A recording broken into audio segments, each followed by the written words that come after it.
Welcome to Not Milk Never Milk. Subscribe if you're lactose intolerant.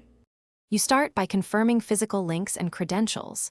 Make sure your computer is on the same LAN, plug Ethernet, or join the correct Wi-Fi network. Next, identify the IP you need to assign or reach, usually IP4 like 192, 168, 1, 10, and note subnet info.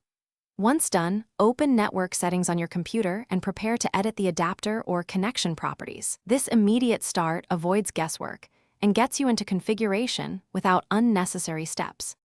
You now configure the address. Open your adapter settings, pick the active interface, and switch from DHCP to manual or static.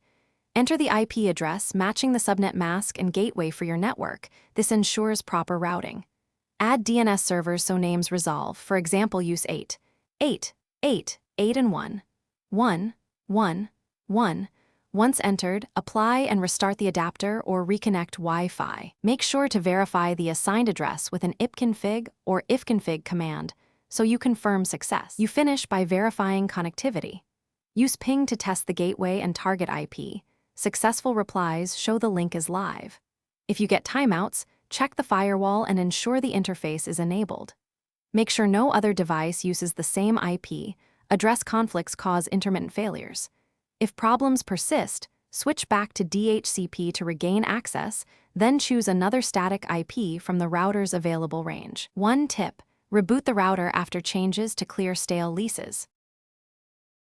Thanks for watching. If this was helpful, leave a like and consider subscribing. See you next time.